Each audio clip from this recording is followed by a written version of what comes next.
Hello friends, this is Utkarsh and welcome back to my channel of Indian knowledge.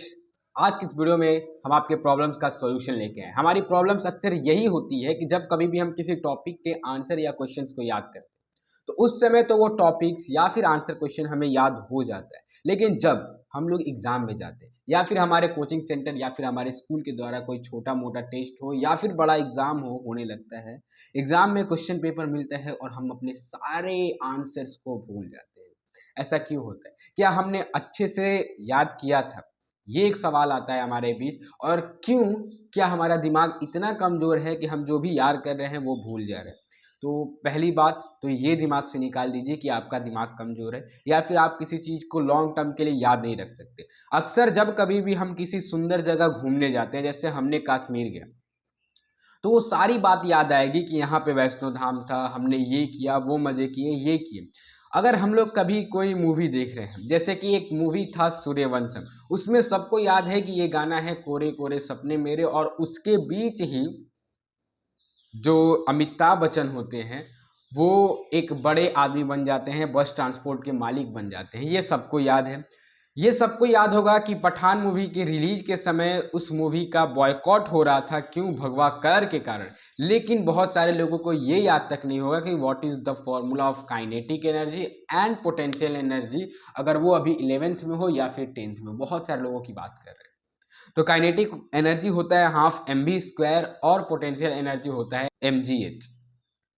तो यही होता है हमारे साथ। हम लोग याद करते हैं फिर भूल जाते हैं। क्यों भूलते हैं? शाहरुख खान बोलता है कि याददाश्त भी कितनी अजीब चीज होती है। पूरी जिंदगी किसी चीज को याद करने की कोशिश करो तो वो याद नहीं आती, और पूरी जिंदगी किसी चीज को भूलने की कोशिश करो तो वो भूलती नहीं है। और अक्सर हमारे साथ यही होता है एग्जाम टाइम।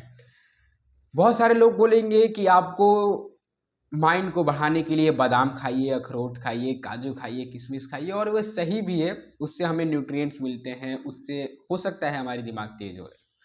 बहुत सारे टीवी एडवर्टाइजमेंट ये भी बोलते हैं कि आप हॉर्लिक्स पीजिए, कॉम्प्लान पीजिए, बॉर्नविटा पीजिए और टॉलर बनिए, सॉपर बनिए, सापर बनिए और दिमाग एकदम तेज करिए।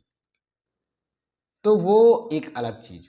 लेकिन हमें किसी चीज़ को लॉन्ग टर्म के लिए याद रखना है तो कैसे याद रखेंगे? मूवी याद हो जाता है, मूवी की कहानियाँ याद हो जाती हैं, मूवी की स्क्रिप्ट याद हो जाती है। तो ये आंसर क्वेश्चन या फिर स्टडी रिलेटेड कंटेंट हमसे याद क्यों नहीं होता है? ये सबसे बड़ी प्रॉब्लम है। उसके लिए आपको करना क्या होगा? हमारी एक बात मानिए। क्या होता है कि हमारा और आपका अपना अपना मैग्नीट्यूड होता है। उस मैग्नीट्यूड में हम किसी ना किसी काम को करते हैं। जब कभी भी हीट ज़्यादा होगा तो पढ़ाई में मन कम लगेगा और हम उस चीज़ को याद नहीं कर पाएंगे, और जब कभी भी हीट कम होगा तो पढ़ाई में ज़्यादा मन लगेगा। जैसे कि आपने देखा होगा कि गर्मी के दिनों में हमारा जो पढ़ाई करने का मन होता है वो बहुत कम हो जाता है, और जब कभी भी ठंडा मौसम करने लगे थोड़ा मोड़ा तो उस समय हम लोग अच्छे से पढ़ पाते हैं। तो ये है हीट के कारण। Heat inversely proportional to magnitude. Heat बढ़ेगा तो मैग्नीट्यूड घटेगा और पढ़ने में मन नहीं लगेगा। हीट कम होगा तो मैग्नीट्यूड बढ़ेगा और पढ़ने में मन लगेगा। जब कभी भी आप किसी चीज़ को याद करने की कोशिश करें तो उसे विजुअलाइज करें।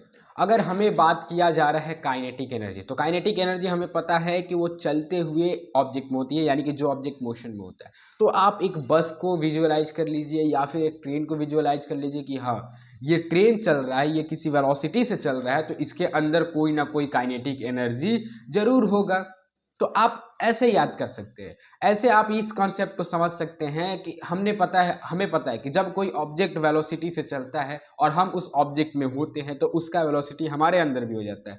ये सिर्फ कहने की बात हुई। आप इसको विजुअलाइज कैसे कर सकते हैं? तो आपने कभी ना कभी बस से छलांग जरूर लगाई होगी। तो जब कभी भी बस मोशन में होता है और तब उसके बाद हम लोग की छलांग लगाते हैं तो हम भी दौड़ने लगते हैं। अगर नहीं दौड़े तो गिर जाएंगे। यानी कि बस की वेलोसिटी जो है वो ज़्यादा हो या कम हो, हमारे अंदर आई। तो आप चीज़ों को ऐसे याद कर सकते हैं। और एक बहुत ही बेहतरीन तरीका है, यहाँ पे लास्ट तरीका हम बता रहे हैं आपको, जो कि बहुत कारीगर होगी और होगी। आप क्या करिए कि एक नोटबुक बनाइए जिसमें 21 पेज लीजिए बस, और उस नोटबुक में आप दिन में क्या चीज़ पढ़े हैं आज, यानी कि दिन में हमने 7 से 8 के बीच क्या पढ़ा, तो लॉ ऑफ मोशन पढ़ा। 9 से 10 के बीच क्या पढ़ा, तो मैथमेटिकल टूल पढ़ा। तो आप रात को आइए और उस टाइम गैप के बीच में टाइम बना दीजिए 5 से 6, 6 से 7, 7 से 8, और उस टाइम के बीच में आपने क्या पढ़ा है उसको लिखिए 21 दिन तक। अगर आपने कुछ नहीं पढ़ा तो वहाँ पे क्रॉस कर दीजिए, और टाइम के साथ टॉपिक लीजिए और चैप्टर लिखिए कि हमने ये पढ़ा। अगर आप रात को इन सभी चीज़ों को रिवाइंड कर पा रहे हैं तो आपका दिमाग तेज है। और कहा जाता है कि 21 दिनों में किसी चीज़ की आदत लग भी जाती है और छूट भी जाती है, तो उसकी आदत आपको लग जाएगी और आप उसके बाद खुद से करने लगेंगे और आपका दिमाग खुद ब खुद तेज होने लगेगा। सबसे पहली बात, प्रैक्टिस करते रहिए। अगर हम लोग किसी चीज़, आज हमने किसी चीज़ आंसर को याद किया तो उसको तो हमने याद कर लिया, अब 5 दिन बाद फिर से उसी आंसर को एक बार रिवीजन कर लेंगे, फिर 1 सप्ताह बाद उसी चीज़ को रिवीजन कर लेंगे, फिर 1 महीने बाद रिवीजन कर लेंगे और लास्ट एग्जाम टाइम एक बार और रिवीजन कर लेंगे।